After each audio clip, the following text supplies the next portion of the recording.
Hello, I'm Renee, the Appalachian Stitcher, and I'm back for episode number 15. We made it to 15. Yay! This is like the 15th time that I've started this video, so how appropriate that it's number 15. Now, thank you guys for coming and joining me. I hope this is a bright spot in your day. I hope I can at least make you giggle, maybe crack a smile, maybe shake your head and be like, whoo. I hope it's a bright spot in your day. Thank you to all the subscribers, the new subscribers, the old subscribers, the future subscribers. If you haven't subscribed, why don't you just go ahead and do that? Just go ahead and hit the button. Takes a minute. Just go do it. Awesome. Yay. Thanks for coming and visiting with me. I would like to give a special congratulations out. My friend, Christy, who is a Raleigh Stitcher, can now add to her resume, model stitcher. Yes, you heard that right. I'm friends with a model stitcher, y'all. She just completed, or it's just put out for Twin Peak Primitive, America is the name of the stitch. I'm gonna insert it so you can see her beautiful stitching, y'all. She is beautiful, beautiful stitching. So proud of her. Such an awesome job. And how cool is that? You can go and purchase it. This is an exclusive kit, so this isn't just on the website.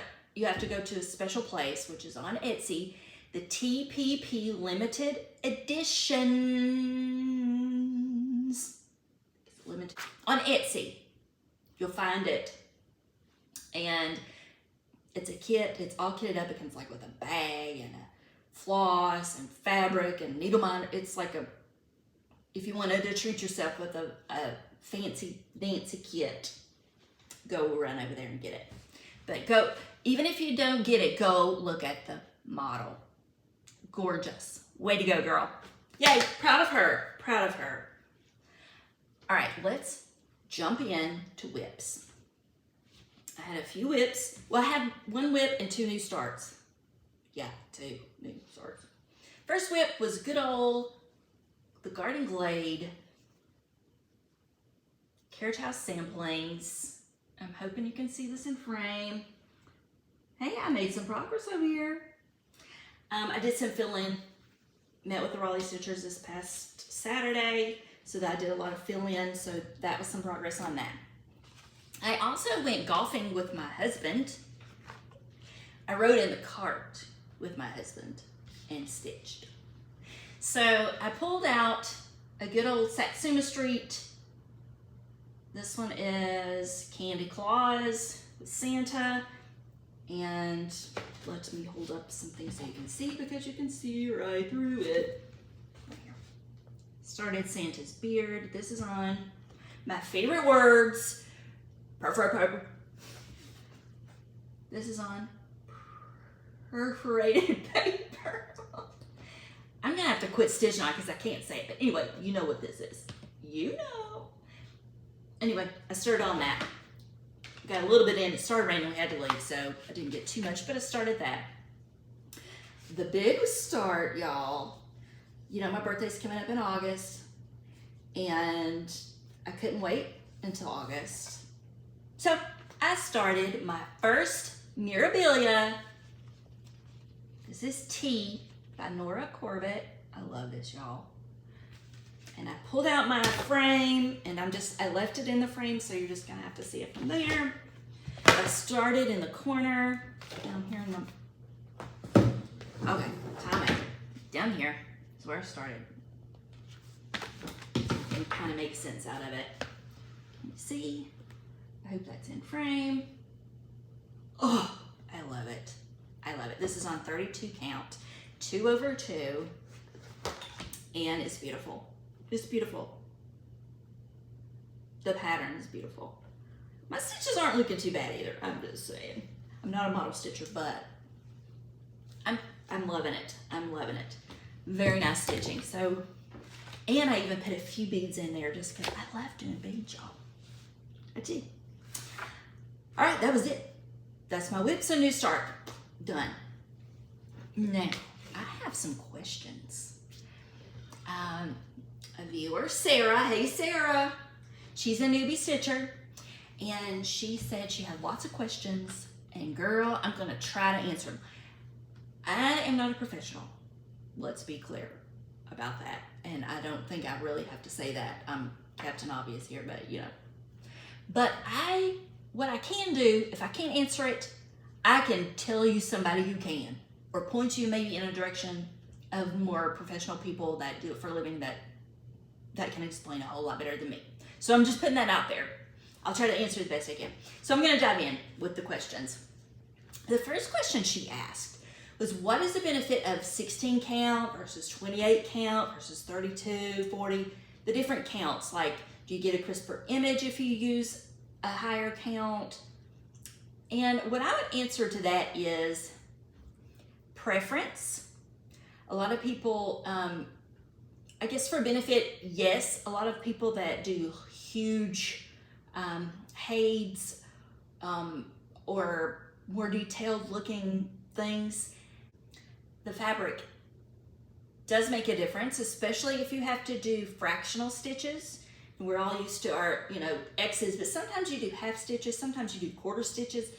And in those really detailed kind of things, I think a higher count is probably beneficial than like doing it on like 14 count Ada, because you'd have to like pierce the threads, whereas in linen or even when you have holes. So I think it's a preference thing.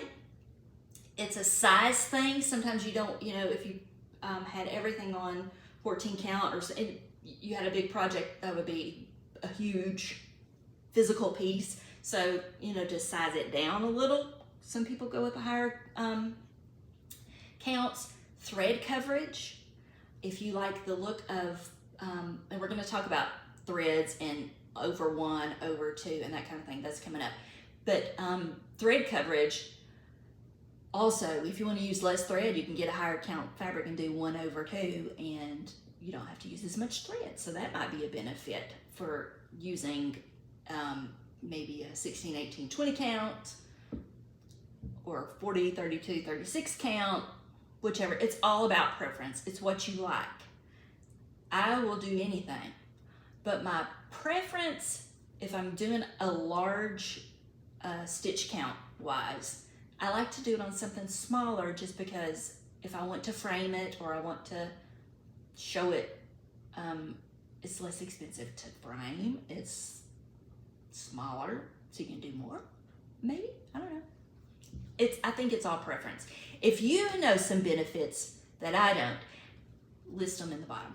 I'm gonna call on all you friends, all of the experience that's here in Flosstube, and help a newbie out, and you probably have some knowledge that I don't. I know you do.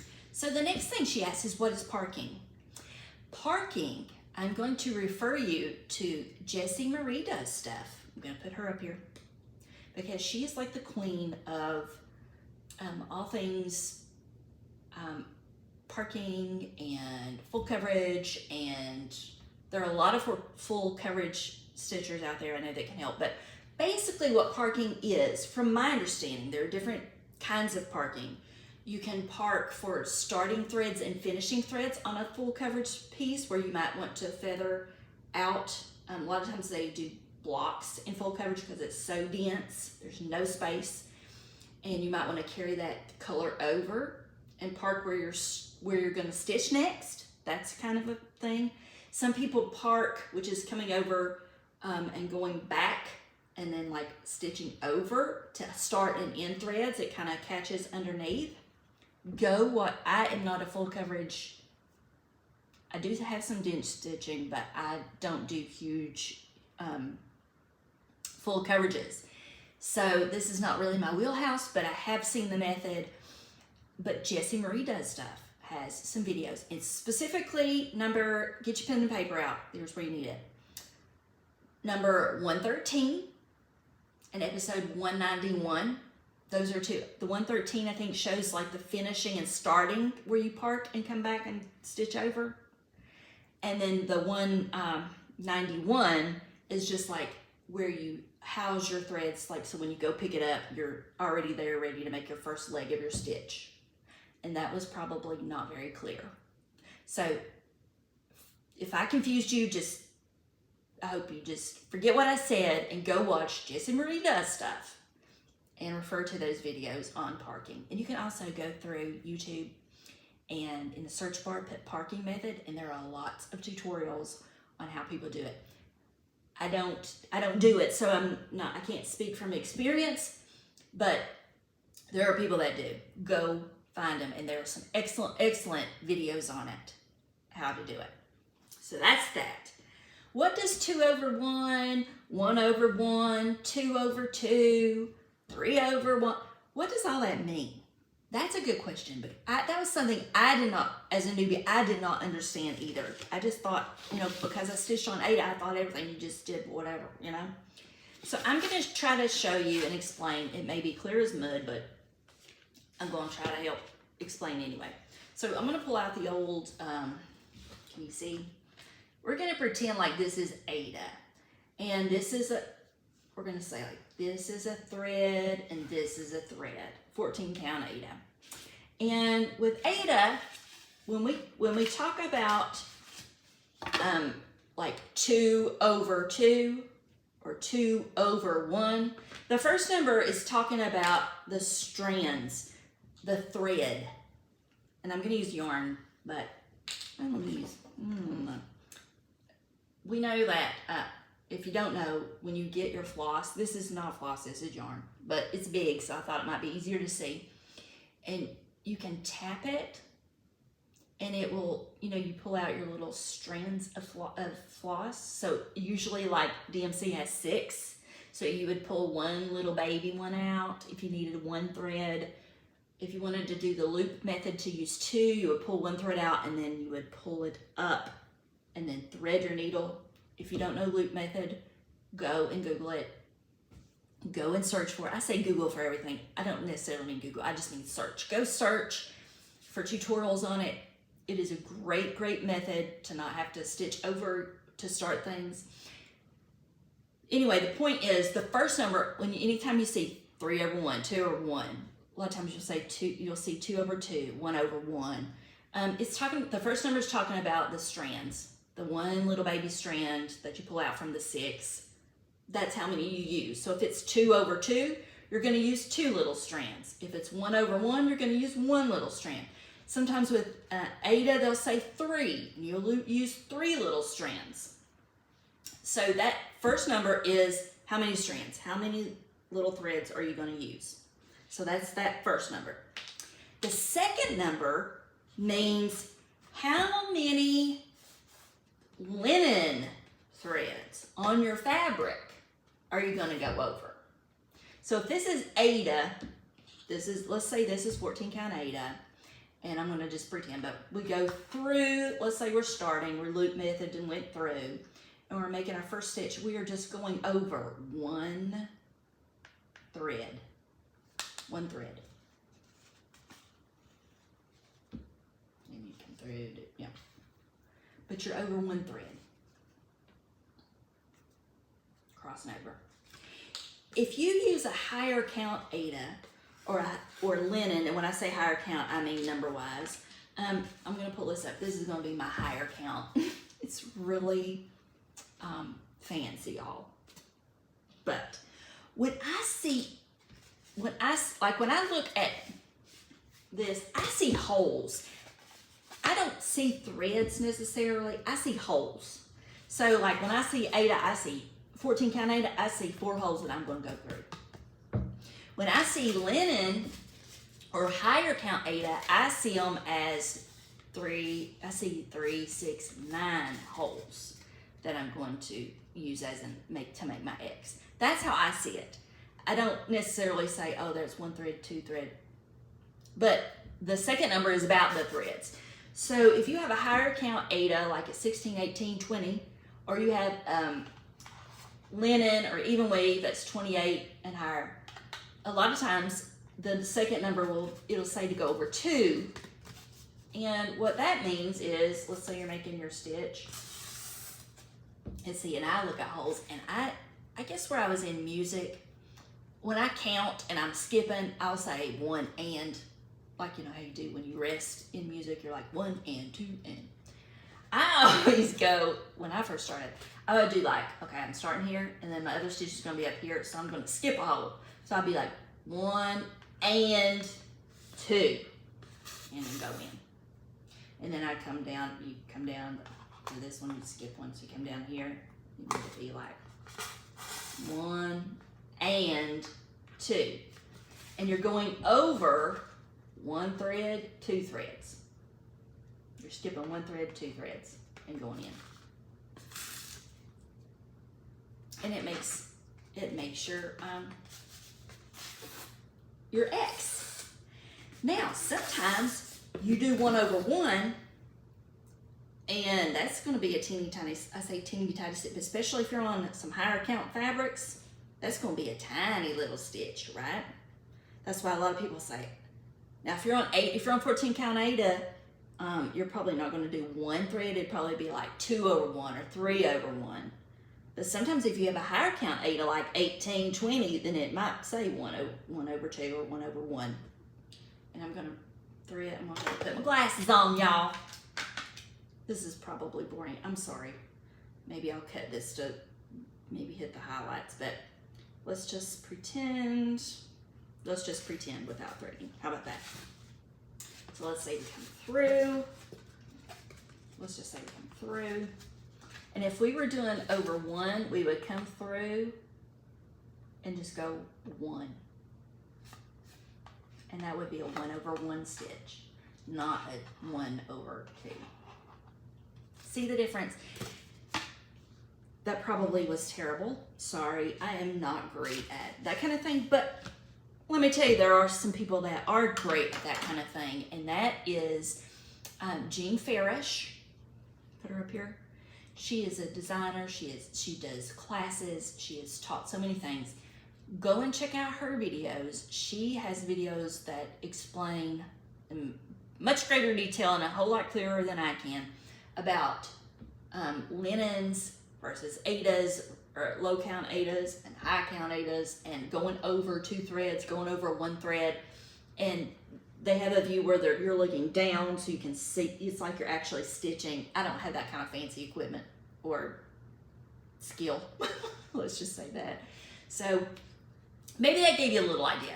If you're still confused, which you may be, pause the video and go in your search YouTube and search for 1 over 1, 1 over 2.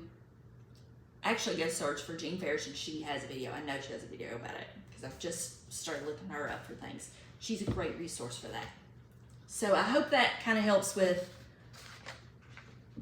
1 over 1. That's the 1 thread over the linen threads. So this gain over the linen. All right. You're going to regret asking me these, Sarah. I'm so sorry. I'm trying. All right, the next thing she asks is, where do you buy your charts, your kits, your cross stitch stuff? That's a great question. Especially if you're new to cross stitch, because you don't know where to get all this stuff. A lot of times we know where to get DMC, which is another question she has, where you get flosses. So I'm going to kind of group them all together. When you go buy DMC, you can find that at Joann's and Michael's, and I think Walmart has maybe not a great variety, but they have some. So DMC is pretty easy to find, which is just your solid, and of course I don't have any DMC to show you, but you know what I'm talking about. That's what all the craft stores have. But if you want a specialty thread, and by specialty thread, they can be cotton, silk, or whatever, but that shows maybe some variegation or whatever, you can't buy these at Walmart and other places. And you can buy some charts at Joann's or Hobby Lobby or Michael's or whatever craft store you go to, but you might not be able to find all the patterns. Well, I know you can't find all the patterns. So what you need to do is write down in your notebook to go on, if you're on Facebook, go and join the group Stitching Road Trip. I'm gonna put it up here, Stitching Road Trip. What this will do for you is it will let you locate brick and mortar stores that they're all devoted to needlework, cross stitching, needlepoint, whatever. But it has those specialty threads. It has those patterns that the designers, other designers design that you can find. So go and find you may have a local needlework shop right in your town. And if you're new to cross stitch, you may not be aware of it. And what the beauty of this group is you can go and you can Google Map. They have a Google Map section. They have, you can go and search for, she updates it pretty regularly. So if things close or new ones open, she documents it. But you can search by state and see like if there are anything within driving distance. You can plot a trip, and on a Google Map it'll show you where you're driving by. It's an excellent resource for finding brick and mortar shops. So that's the first place I would say. Go support your local needlework shop if you have one. If you have one, you are very fortunate and you should be very happy. I used to have one and I don't have one anymore, and it's so sad. So what I have to do is if I'm traveling, I will go and support my local needlework shop, because that's number one. Local needlework shops also have websites, some, not all. So you can go also on that Stitching Road Trip, you can go on and they have the list, and they also have a website listed too. So you can go and find websites of local needlework shops that you can support that way. Not all of them do online ordering. Sometimes you have to call, but you can find stuff that way. That's one way. The next way is online needlework shops. These are the guys that have all their stuff, and you can do it online, which is convenient and easy if you can't get to a brick and mortar store and you want to support others. You can go on Etsy, and I'm going to give you, I'm going to put some different ones up here. On Etsy, you can do like the Cottage Needle, there's Needle Case Goodies. There are specific websites like Jen Stitching Niche, Kitten Stitcher, then you have Fat Quarter Shop, you have 123 Stitch. There are lots and lots of online needlework or needlework shops that you can go and find stuff online. And those are just some. I'm sure there are many more. And if you have one, guys, if you're watching and you're like, well, she didn't say that, put in a comment and help Sarah out. Help her to maybe direct her to some places that you have, that you use, that you love. So those are some places to go find kits, go find fabrics, go find flosses, go find pattern, all the stuff you can go and find there. So I hope that helps you, maybe gives you some places to go to at least search for some places to get stuff. I hope that helps. I'm sure there are many more. The third thing she asked kind of made me giggle. She's like, how do you frog without ripping and like reusing your floss? And that's a great question. And I'm gonna say it depends on some different things for me. A lot of times if I'm just stitching with DMC and I have a lot of DMC, or and I know I'm not gonna run out, and I've messed up counting, or I've stitched too far, or my stitches look off, or whatever, I will just take my needle and pull it out. And when you do that, it's gonna kink up, it's gonna be fuzzy, it can break sometimes. So a lot of times I don't reuse it. It's like snip, snip, snip. I don't have time to, be so gentle with it. You do it carefully anyway, because you don't want to mess up your fabric underneath your cloth. But I will take a needle and I will undo, and sometimes I'll just cut the stitches right out because I'm not going to reuse the thread. Now let's say that I'm at the very end of a project and my thread I can't find, or I've spent money, if it's something I've spent money on and I'm like, ooh, then I might want to try to reuse the thread. You can do it. You need to be extra careful to try to get your needle under it, slowly. And then you can use Jean Farish again, and a commenter last time on my videos, when I was talking about bobbins and how they kink, she gave a great tip to help smooth those out. And it's a damp sponge. And Jean Ferris, she saw that on Jean Ferris's, and then I went and watched it. I was like, that's genius. Jean Ferris rocks. So you can pick it out very, very carefully. Try not to, and then you can do that sponge, and it, you don't soak it, but you get it just enough to kind of get the threads back, or the fibers back together, and then you can reuse it or stitch right back up, and it's fine. So I guess sometimes I rip out and I don't save the thread. I just cut it. If it's going to be a long thing and it's going to take hours and hours and hours and I'm just already over it, I'll just unstitch a little bit, and then I'll start just cutting it, because I can't deal. If it's something I'm like, I didn't mess up that much, I could probably save this thread, then I'd do that. So I hope that answers that question. You really just have to be very, very careful, and don't just go at it, or you may make a hole in your fabric. So that's that. I hope that answers that question, Sarah.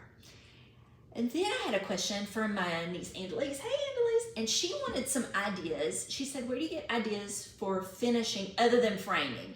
So let's say you're cross stitching a lot, you have limited wall space, you don't want to frame, and that's expensive to frame everything. So some good places to find ideas for doing cross stitch in a different way. And I'm going to send you to Pfeiffer, y'all. And people are going, yep.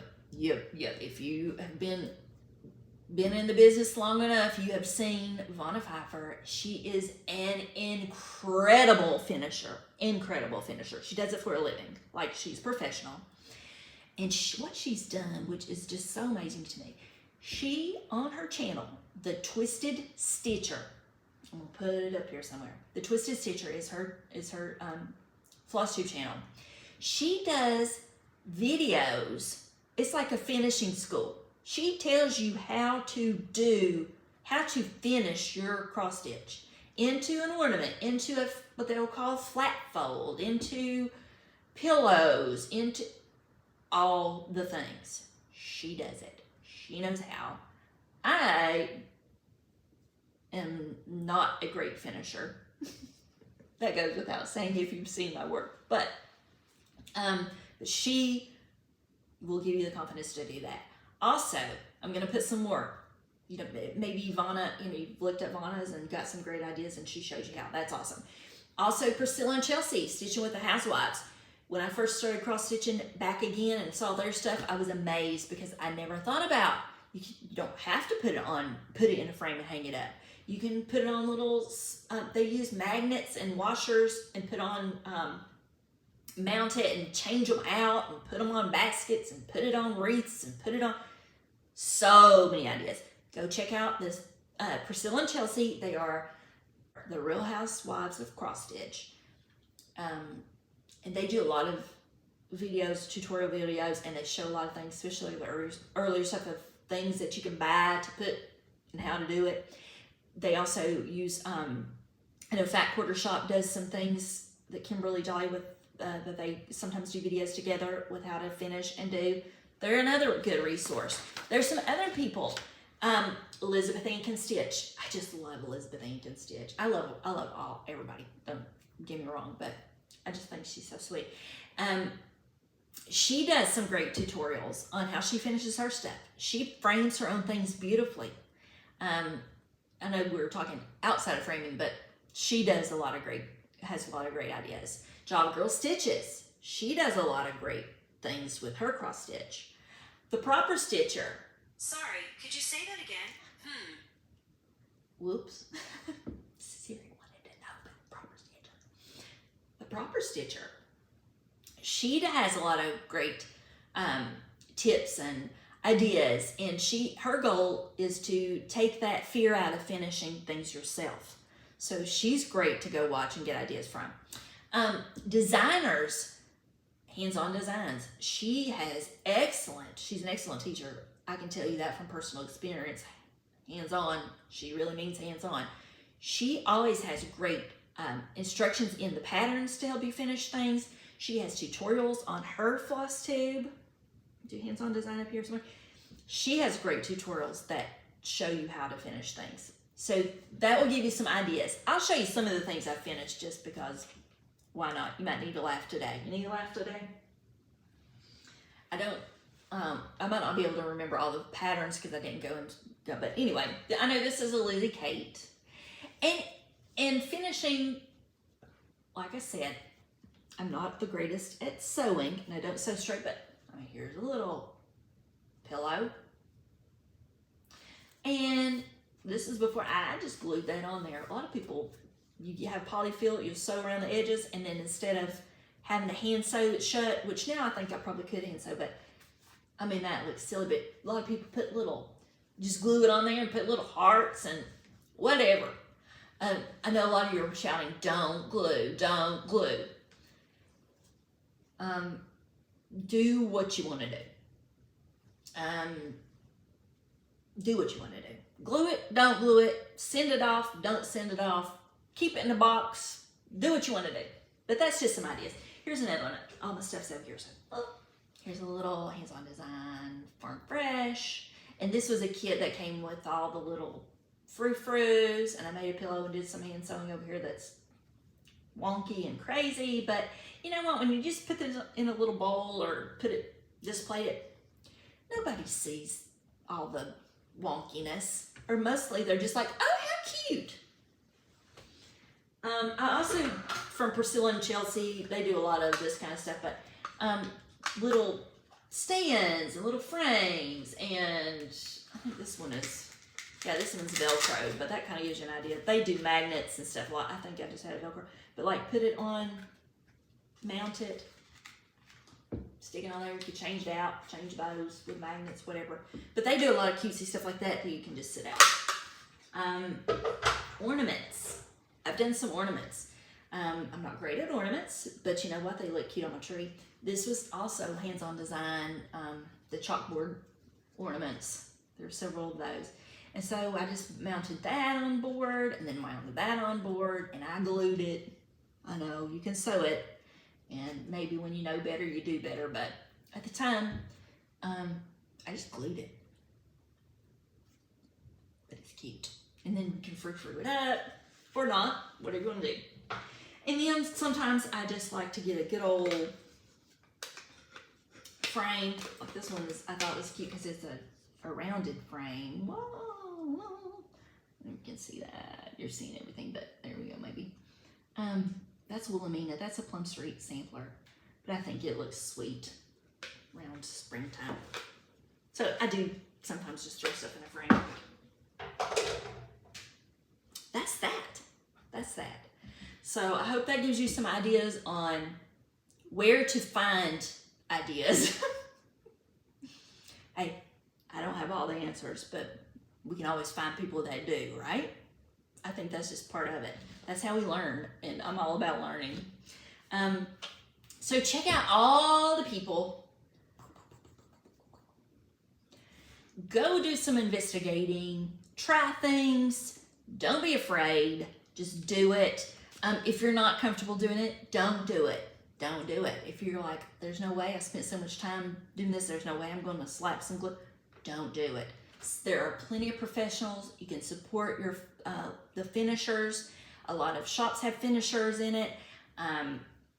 There are a lot of like Vana services that do it.